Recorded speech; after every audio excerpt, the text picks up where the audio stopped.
தயாரிப்பாளர் முத்துக்குமார் அவர்களே, படிக்காத பக்கங்களின் இயக்குனர் செல்வம் அவர்களே, கதாநாயகன் பிரஜின் அவர்களே, மேடையில் அமர்ந்திருக்கும் கலைஞர் பெருமக்களே, இந்த படத்தின் தொழில்நுட்ப குழுவின் அன்பான கலைஞர்களே, ஊடக உறவுகளே, பாசத்திற்குரிய பத்திரிகையாளர்களே, பெருமக்களே, உங்கள் அனைவருக்கும் எனது அன்பான வணக்கத்தை தெரிவித்துக் கொள்கிறேன். இந்த மேடைக்கு ஆதவ் பாலாஜி என்ற ஒரு கலைஞர் பேச வந்தார். அறிவிப்பாளர் அவர் பெயரை சற்றே தடம் மாற்றி ஆதங்க பாலாஜி என்று அறிவித்தார். ஆதவ் பாலாஜி என்பது அவருக்கு இயற்பெயர். ஆனால் திரையுலகத்தின் தற்கால நிலைமை என்ன, கதைகளின் போக்கு என்ன, திரையரங்குகளின் நிலைமை என்ன, தயாரிப்பாளர்களின் கலவரம் என்ன, கலை உலகின் நிலவரம் என்ன என்ற ஆதங்கத்தை கொட்டிவிட்டு போனதனால் அவருக்கு ஆதங்க பாலாஜி என்பது காரண பெயராக அமைந்துவிட்டது என்று நாம் கருத வேண்டியிருக்கிறது. அதுதான் உண்மை.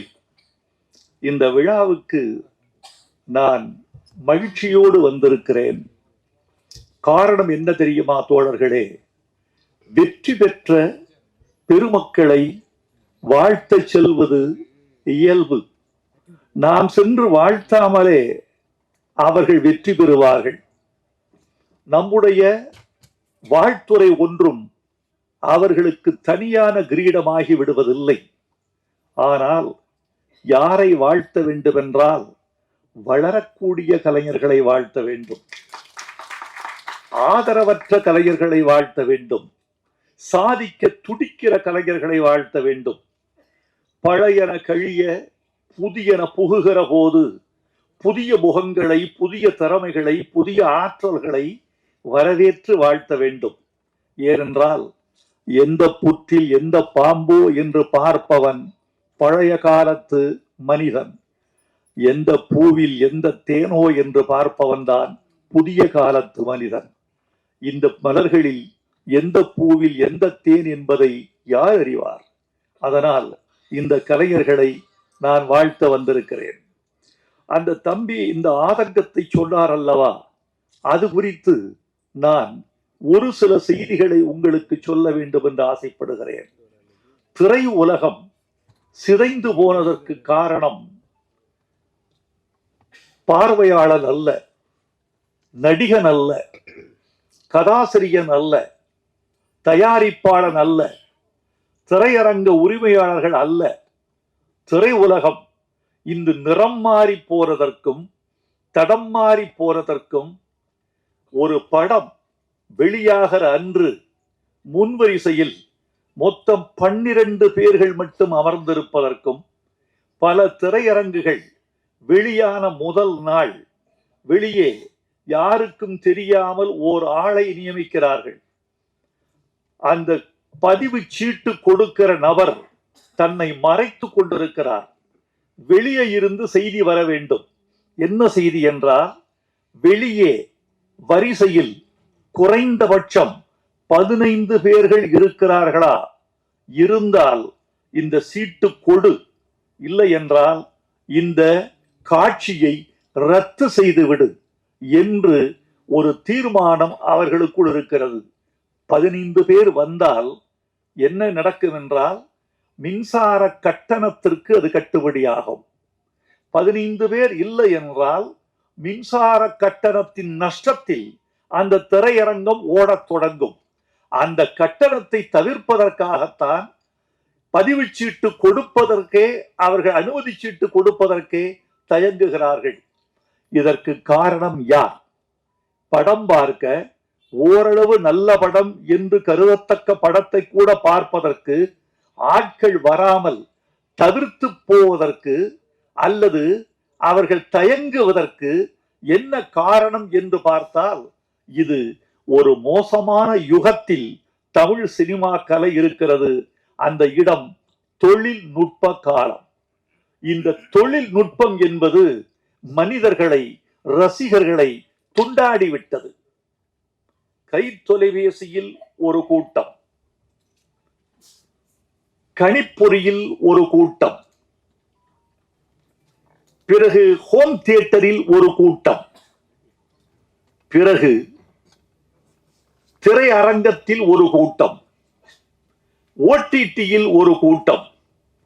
மொத்தமுள்ள ஒரு 35 லட்சம் ரசிகர்களை ஒரு 35 பிரிவுகள் துண்டாடிவிட்டன. இந்த 35 பிரிவுகளிலும் வியாபாரம் ஆகிறவன் தான் வெற்றி பெற முடியும். இன்றைக்கு முத்துக்குமார் இந்த படத்திற்கு இட்ட பணத்தை மீண்டும் அவர் கொள்ள வேண்டும் என்றால் என்ன வேண்டும் என்றால், இந்த சினிமாவின் 35 பிரிவுகளிலும் அவர் தன் வியாபாரத்தின் கரங்களை நுழைக்க வேண்டும். ஆக்டோபஸ் போல அத்தனை வியாபார தளங்களிலும் அவர் இயங்க வேண்டும் என்ற ஒரு நிலை இருக்கிறது. அந்த நிலையின் காரணமாகத்தான் தமிழ் சினிமா தடுமாறி கொண்டிருக்கிறது என்பதே தவிர வேறல்ல. உண்மையை சொல்ல போனால் நண்பர்களே, நான் தமிழில் வெளிவருகிற அல்லது திரைக்கலையில் வெளிவருகிற எந்த ஒரு படமும் தோல்வி அடைந்து போனால் காலையில் பத்திரிகையை படித்துக் கொண்டிருக்கிற பொழுதே கொஞ்சம் வருத்தப்படுவேன். பத்திரிகையை மடித்து வைத்துவிட்டு கொஞ்சம் வானத்தை அண்ணாந்து பார்த்து, இந்த இளைஞர்கள் முதல் படத்திலேயே தோல்வி அடைகிறார்களே, இந்த தோல்வியை எப்படி மீட்டெடுப்பது என்று யோசிப்போம். ஏனென்றால் பணத்தின் முதலீடுதான் வேறு வேறே தவிர மற்ற உழைப்பு ஒன்றுதான், திறமை ஒன்றுதான், வேர்வை ஒன்றுதான். இரவு பகல் என்று பாராமல் ஒரு திரைக்கலைஞன், ஒரு சண்டை கலைஞன் படுகிற பாடு கொஞ்ச நஞ்சமா? ஒரு ஒளிப்பதிவாளன் படுகிற பாடு கொஞ்ச நஞ்சமா? நடிக்க வருகிற பெண்கள் படுகிற பாடு கொஞ்ச நஞ்சமா? எவ்வளவோ உழைப்பை, திறமையை, உடல் கொடுமைகளை எல்லாம் தாண்டித்தான் ஒரு திரைப்படத்துக்குள் நுழைந்து மக்களுக்கு மகிழ்ச்சி தருவதற்கு இவர்கள் போராடுகிறார்கள். இந்த போராட்டம் பயனற்று போய்விடக் கூடாது என்றுதான் என்னை போன்றவர்கள் நம்புகிறோம்.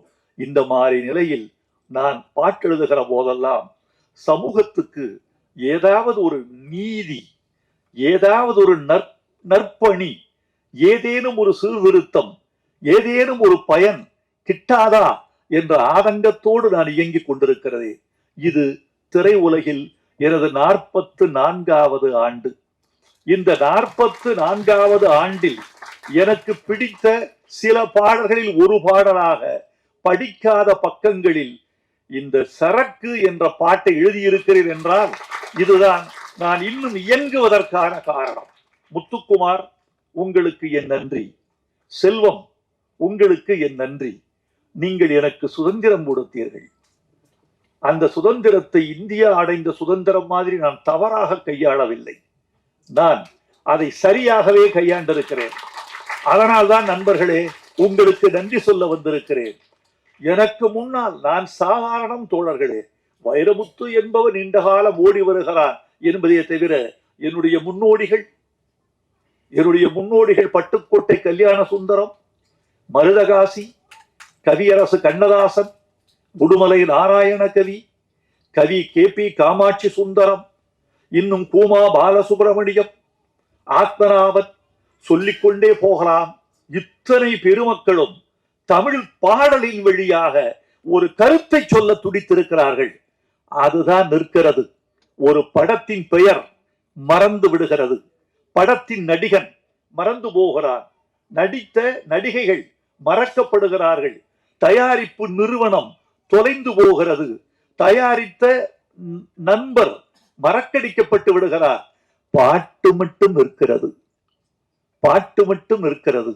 எத்தனை காலம்தான் ஏமாற்றுவார் இந்த நாட்டிலே என்ற பாட்டு இன்னும் 100 வருடங்களுக்கு பிறகு கூட இசையமைத்தவர் SM சுப்பையா நாயுடு, பாடியவர் TM சௌந்தரராஜன், அதனுடைய பாட்டை எழுதியவர் மக்களன்பன், நடித்தவர் MGR, குதிரையில் இருந்தவர் பானுமதி என்று இந்த உலகம் நினைத்து கொண்டே இருக்கும் பாட்டு வரிகளால், இசையால் ஒரு சமூகம் நினைக்கப்படும். இந்த படத்துல ஒரு முக்கியமான பாட்டு. இந்த சபையில் நீங்கள் எல்லோரும் பேசினீர்கள், சகோதரிகள் பேசினார்கள், நீங்கள் பேசினீர்கள், எல்லோரும் பேசினீர்கள். ஒரே ஒரு வரிக்கு மட்டும்தான் நான் காது குளிர கைதட்டல் கேட்டேன். முத்துக்குமார், நீங்க ரொம்ப நன்றாக சொன்னீர்கள். ஒரு வரி, ஒரு 400 ரூபாய் கொடுத்தா பழத்தட்டு கிடைக்கும், ஒரு 200 ரூபாய் கொடுத்தா தேங்காய் தட்டு கிடைக்கும், 5000 ரூபாய் கொடுத்தால் தங்கத்தட்டு கிடைக்கும், உங்கள் கைதட்டு மட்டும் கிடைக்காது என்று சொன்னீர்கள். அதெல்லாம் சரி, 5000 ரூபாய் கொடுத்தால் தங்கத்தட்டு எனக்கு கிடைக்குமா? அதை 5000 ரூபாய், ஒரு 2 5000 ரூபாய் தருகிறேன், 2 தங்கத்தட்டு நீங்க இன்னைக்கு தங்கத்தின் விலை 54,465 ரூபாய். ஒரு சவரன், ஒரு சவரன் இப்படி விற்கிற போது 5000 ரூபாய் கொடுத்தால் தங்கத்தட்டு வாங்கிவிடலாம் என்று நம்முடைய முத்துக்குமார் சொல்கிறார் என்றால், முத்துக்குமார் நகைக்கடை வைத்திருக்கிறாரோ தங்கத்தட்டு கடை வைத்திருக்கிறாரோ என்று நாம் கருத வேண்டியிருக்கிறது. நண்பர்களே, உங்களை பார்த்தால் பேச ஆசைதான். ஏதோ என்னுடைய அருமை நண்பர்கள் ஊடக தோழர்கள் வந்திருக்கிறார்கள். இந்த வெளியீட்டு விழாக்களில் இந்த ஊடகங்களின் மீது எனக்கு பெரிய மதிப்பு உண்டு. காரணம், இவர்கள்தான் கொண்டு போய் சேர்க்கிறார்கள். ஆனாலும் கூட தினப்பத்திரிகைகளில் இது குறித்து எந்த செய்தியும் வருவதில்லை. வார பத்திரிகைகள் இதை அதிகமாக கண்டுகொள்வதில்லை. இந்த மேடையில் ஒரு பெரிய சர்ச்சை உண்டானால் அது மட்டும்தான் அவர்களின் கவனத்திற்கு போகிறது. அந்த சர்ச்சையை நீட்டிக்க முடியும் என்றால் அது 2 வாரங்களுக்கு செய்தியாகிறது. இதோ இந்த மேடையில் இருக்கக்கூடிய இந்த இளம் கலைஞர்களை வாழ்த்தி, படிக்காத பக்கங்கள் என்ற பெயரில் நவீன பெண்களின் பிரச்சனைகளை மையப்படுத்தி ஒரு புதிய தயாரிப்பாளரும் இயக்குனரும் ஒரு படத்தை செய்திருக்கிறார்கள். ரசிகர்களே, காத்திருங்கள், வந்தால் ஆதரியுங்கள், பிடித்தால் தோள் கொடுங்கள் என்று நீங்கள் 4 வரி எழுதினால் அதுதான் சிறப்பு. இந்த நேரத்தில் நான் ஒரு கருத்தை சொல்ல வேண்டும் என்று ஆசைப்படுகிறேன். இவர்கள் இந்த இணையதளங்களின் வாயிலாக இவர்கள் கொண்டு செல்கிற இடம் ரொம்ப அதிகம். நீங்கள் நினைத்துக் கொண்டிருப்பீர்கள், யூடியூப் வழியாக இன்று இரவு 12 மணிக்குள் இந்த விழா செய்திகள் உலகத்தின் எல்லா மூலைகளிலும் வீசி எறியப்படும். இன்னைக்கு போயிடும். நாளைக்கு காலையில் சுவிட்சர்லாந்திலிருந்து, நெதர்லாந்திலிருந்து, ஆஸ்திரேலியாவிலிருந்து, டென்மார்க்கிலிருந்து யாரோ ஒரு தமிழர் அல்லது நிச்சயமாக ஒரு இலங்கை தமிழர் என்னை அழைத்து, உங்கள் பேச்சை கேட்டேன் ஐயா, மகிழ்ந்தேன் என்று சொல்லுவார். அந்த படம் எப்போது வெளிவரும் பார்ப்பதற்கு காத்திருக்கிறோம். இந்த காலத்தில் மதுவை எதிர்த்து ஒரு பாட்டா என்று கூட கேட்பார்கள். அப்படிப்பட்ட எல்லையை நீங்கள் தொட்டுக் கொண்டிருக்கிறீர்கள். உங்களுக்கு நன்றி. இந்த மது பாட்டை பற்றி சொல்லுகிறேன். எந்த வரிக்கு அதிகமாக நீங்கள் கைதட்டீர்கள் என்று காது கொடுத்து கேட்டேன். செல்வம் சொன்னார், இந்த படத்தில் ஒரு பாட்டு, அந்த பாட்டு மதுவுக்கு எதிராக மதுக்கடையில் பாட்டு என்று சொன்னவுடன் இந்த அரங்கம் கைதட்டலில் அதிர்ந்தது. நன்றி. மதுவுக்கு எதிராக ஒரு பாட்டு, மதுவை கொண்டாடித்தான் பாட்டு அதிகம் இருந்திருக்கிறது. தமிழ்நாட்டில் எந்த பெரும்பாலான பாடல்கள் மதுவை கொண்டாடித்தான். மதுவை கொண்டாடித்தான் பாட்டு என்று கூட சொல்ல மாட்டேன். வாழ்வை கொண்டாடி, மகிழ்ச்சியை கொண்டாடி, களிப்பை கொண்டாடி, காதலை கொண்டாடி, காதலையும் மதுவையும் பெண்ணையும் கலந்து கொண்டாடிய பாடல்கள் தான் தமிழ்நாட்டில் அதிகம். மதுவை வெறுத்து பாடிய பாட்டு கலைவாணர் பாடிய பாட்டு. குடிச்சு பழகணும் தம்பி, குடிச்சு பழகணும். என்னையா குடிச்சு பழகணும்னு சொன்னாரு? நீராகாரம் குடிச்சு பழகணும் என்று என்எஸ்கே எழுதியிருக்கிறார். அதுதான் மதுவுக்கு எதிரான ஒரு பாட்டு என்று நினைக்கிறேன். அப்புறம் ஒளி விளக்குல தைரியமாக சொல் நீ மனிதன்தானா என்று எம்ஜிஆர் பாடிய ஒரு பாட்டு. அது கூட குடித்ததாக நடித்துவிட்டு குடிக்கு விரோதமாக பாடியிருப்பார். அது ஒரு பாட்டு. இந்த பாட்டு முழுக்க முழுக்க மதுவுக்கு விரோதமான பாட்டு. கண்ணதாசன் எழுதினார், ஓர் கையிலே பெண்ணும் ஓர் கையிலே மதுவும் சேர்ந்திருக்கும் வேளையில் என் ஜீவன் பிரிந்தால்தான் நான் வாழ்ந்த வாழ்க்கை நலமாகும், இல்லையெனில் ஏன் வாழ்ந்தாய் என்றே இறைவன் என்னை கேட்பான். ஏன் குடிக்கிற, ஏன் பெண் சுகம் அனுபவிக்கிறாய்ன்னு நான் நினைக்கிறீங்க கேட்கிறீங்க.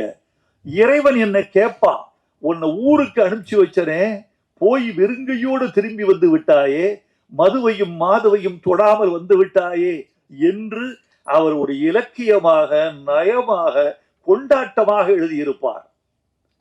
விர்தோசி என்ற ஒரு பெர்ஷிய கவிஞன் எழுதினான், குடிக்காதவனுக்கு சொர்க்கத்தில் இடமில்லை என்றால் அந்த சொர்க்கம் என் உள்ளங்கையை போல் வெறுமையாகவே இருந்திருக்கும் என்று கேட்டான். இப்படி மதுவை கொண்டாடித்தான் நிறைய பாட்டு வந்திருக்கிறது. நண்பர்களே, மதுவின் கொடுமை தெரியுமா? இதோ இந்த விழா 2 மணி நேரத்தில் நிறைவடைய போகிறது.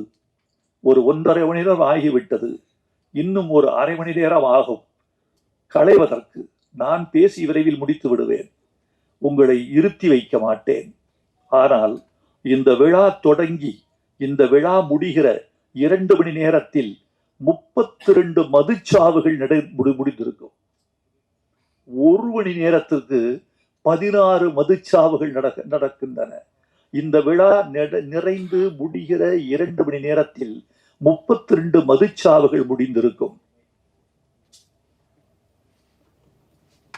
இந்த நாட்டில் விபத்துகள் உலகம் முழுக்க நடக்கின்றன. இந்தியாவில் கொஞ்சம் அதிகம், தமிழ்நாட்டில் இன்னும் கொஞ்சம் அதிகம் என்பதை நாம் ஒப்புக்கொள்ளத்தான் வேண்டும். இந்த விபத்துகளில் 44 முதல் 67 விழுக்காடு மதுவினால் நடக்கிற விபத்துகள் என்பதை உலக சுகாதார நிறுவனம் அறிவிக்கிறது. விபத்துக்கு காரணம், மூளைச்சாவுக்கு காரணம், கணைய அழற்சிக்கு காரணம், கல்லீரல் வீழ்ச்சிக்கு காரணம், கல்லீரலை கடிச்சு தின்னும் மது பூட்டியே எழுதியிருக்கிறது. ஓ காசு படம் பறிச்சு தின்னும் மறந்துட்டியே, என் வரிக்கு கிடைத்த வெற்றி நான் தயங்கிய இடத்தில் இயக்குனரே எடுத்து விடுகிறார். அந்த பாட்டின் மீது அவருக்கு அவ்வளவு மதிப்பு இருக்கிறது. ஒன்று சொல்லட்டுமா, 20 மில்லிகிராம் போதும். 20 மில்லிகிராம் ரத்தத்தில் கலந்து விட்டால் பார்வை வங்க ஆரம்பித்து விடும். பார்வை குறைவு ஏற்படுவதற்கு 20 மில்லி போதும். நீங்க குடித்துக் கொண்டே இருக்கிறவன் எத்தனை மில்லி ரத்தத்தில் சேரும் தெரியுமா? 30 மில்லி ரத்தத்தில் சேர்ந்தால் உங்கள் தசை உங்கள் வசத்தில் இருக்காது. நான் மதுவுக்கும் போதைக்கும் எதிரானவன். 10 வயசிலிருந்து எதிரானவன். ஏனென்றால் மதுவையும் போதையையும் எங்கள் ஊர் எவ்வளவு பாதிக்கப்பட்டிருக்கிறது என்பதை நான் அறிவேன். என் உறவுகள் பாதிக்கப்பட்டதை அறிவேன். இந்த ஒரு சொட்டு மது கூட என் குடலில் விழுந்ததில்லை என்பதை நான் உத்தரவாதமாக உங்களுக்கு சொல்லிக் கொள்ள வேண்டும் என்று ஆசைப்படுகிறேன். போதை பழக்கம் என்பது எங்கள் உடம்பு, எனக்கு உலகத்திலேயே நான் வெறுக்கிற வாசனை ஒன்று உண்டு என்றால் அது ஒரே வாசனை, புகை வாசனை. அது மட்டும் அப்படி ஆழ தள்ளிடுது வெளியே, புகை வாசனை. மதுவை விட மோசமானது புகை. மது கூட உங்கள் உடம்பை இவ்வளவு தின்னாது, புகை தின்றுவிடும். இங்க புகை ரொம்ப கொடுமையானது. இந்த என் பேச்சை நண்பர்களே, இந்த ஒரு படிக்காத பக்கங்கள் என்ற படத்தின் வாயிலாக இந்த பேச்சை புதிய இளைஞர் திருக்கூட்டத்திற்கு நீங்கள் கொண்டு போய் சேர்த்தால் அதுதான் ஊடகம் எங்கள் தமிழுக்கு செய்கிற தொண்டு என்று நான் உங்களுக்கு நன்றி பாராட்டுவேன். முத்துக்குமார், செல்வம், உங்கள் 2 பேருக்கும் தமிழ் சமூகம் இந்த ஒரு பாடலுக்காக நன்றி செலுத்த கடமைப்பட்டிருக்கிறது என்று நான் நம்புகிறேன். உங்களுக்கு என் நன்றியை தெரிவித்துக் கொள்கிறேன். ஒவ்வொரு படத்திலும் இப்படி ஒரு பாடலை நீங்கள் வைக்க வேண்டும். அது உங்களுக்கு பெரிய பலமா இருக்கும், படத்துக்கு முதுகெலும்பா இருக்கும், அப்படி இருக்கும். எனவே இந்த இவ்வளவு மது போதையை நீங்கள் தூக்கி எறிவதற்கான ஒரு துணிச்சலை உங்கள் நெஞ்சுக்குள் நீங்கள் வளர்த்துக் கொள்ள வேண்டும் என்று நான் உங்களை விரும்பி கேட்டுக்கொள்கிறேன். நண்பர்களே, நீண்ட நேரம் பேசுவதற்கு ஆசைதான். உங்களுடைய மௌனம் எனக்கு ரொம்ப பிடித்திருக்கிறது. உங்களது பார்வை, என்னை நோக்கி குவிந்திருக்கிற உங்கள் கண்கள் என்னை பேசச் சொல்கின்றன. உங்கள் செவிகள் என் பக்கமே திரும்பி இருக்கின்றன. உங்கள் தலைகள் படமெடுத்தாடும் பாம்பு போல என்னையே பார்த்து கொண்டிருக்கின்றன. உங்களை பார்க்கும்போது மகிழ்ச்சிதான். ஆனால் நண்பர்களே, இந்த நேரத்தில் ஒரு வார்த்தை சொல்லிக் கொள்ள வேண்டும் என்று ஆசைப்படுகிறேன். ஒரு பாடலில் இசை பெரிதா மொழி பெரிதா என்பது ஒரு பெரிய சிக்கலாக பேசப்பட்டு கொண்டிருக்கிறது. இதில் என்ன சந்தேகம் உங்களுக்கு? இசை எவ்வளவு பெரிதோ மொழி அவ்வளவு பெரிது. மொழி எவ்வளவு பெரிதோ இசை அவ்வளவு பெரிது. ரெண்டும் கூடினால்தான் அதற்கு பாட்டு என்று பெயர். இரண்டும் கூடினால் அதற்கு பாட்டு. ஆனால் சில நேரங்களில் இசையை விட மொழி உயர்ந்ததாகவும், சில நேரங்களில் மொழியை விட இசை உயர்ந்ததாகவும் திகழுகிற சந்தர்ப்பங்கள் உண்டு. இதை புரிந்து கொள்பவன் ஞானி, புரிந்து கொள்ளாதவன் அஞ்ஞானி.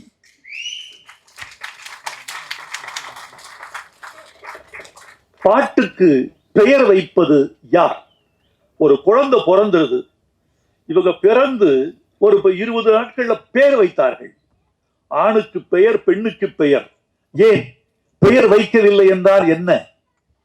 பெயர் வைத்தவுடன் தான் அவர்கள் வாழ்வு அவர்களை சார்கிறது. அவர்களின் உரிமை அவர்களை சார்கிறது. சம்பவங்கள் அவர்களை சார்கின்றன. அவர்கள் உணவு அவர்களை சார்கிறது. 4 பேர் இருக்கிறார்கள். மணி, இவனுக்கு கொடு இந்த இட்லிய. அந்த இட்லி அவனை சேர வேண்டும் என்றால் பெயர். இந்த பழத்தை பிரேமாவுக்கு கொடு, பழம் ஒருத்திக்கு சேர வேண்டும் என்றால் அவள் பெயர். சுகுணாவுக்கு இந்த ஐஸ்கிரீம் கொடு, அந்த பெயர் ஐஸ்கிரீம்.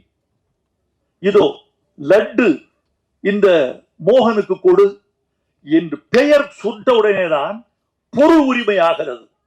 பெயர்தான் பட்டா, பெயர்தான் பத்திரம், பெயர்தான் சொத்து, பெயர்தான் நீ, பெயர்தான் ஆதாரம். அது இருந்தால்தான் நீ இந்தியாவில் நீ.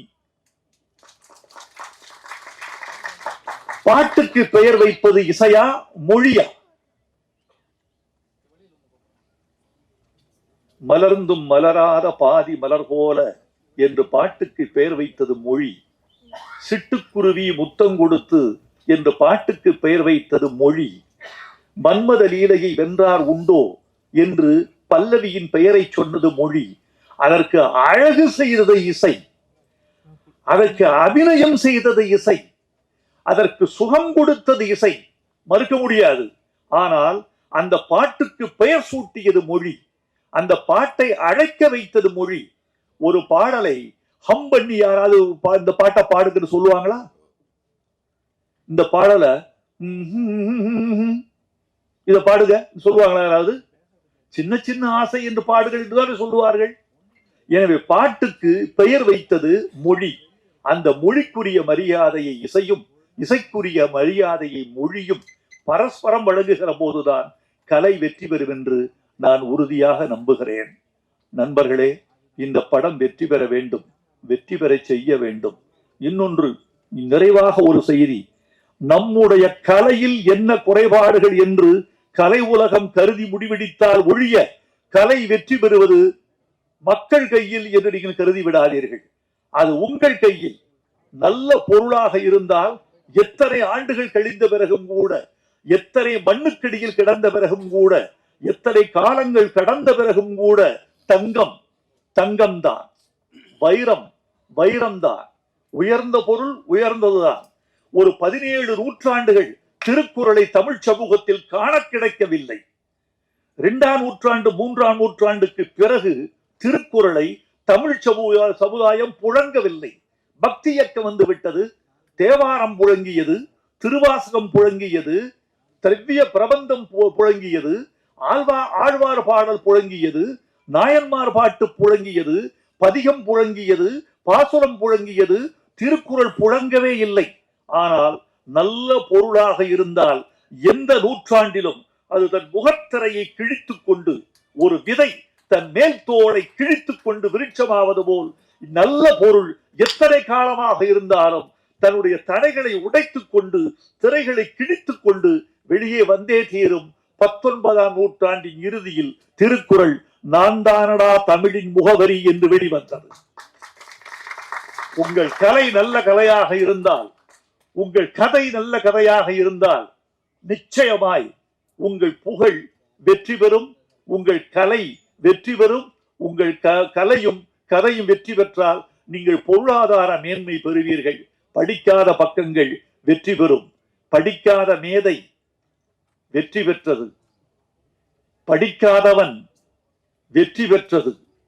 அந்த வரிசையில் படிக்காத பக்கங்கள் வெற்றி பெற வேண்டும் என்று வாழ்த்துகிறேன். நன்றி, வணக்கம்.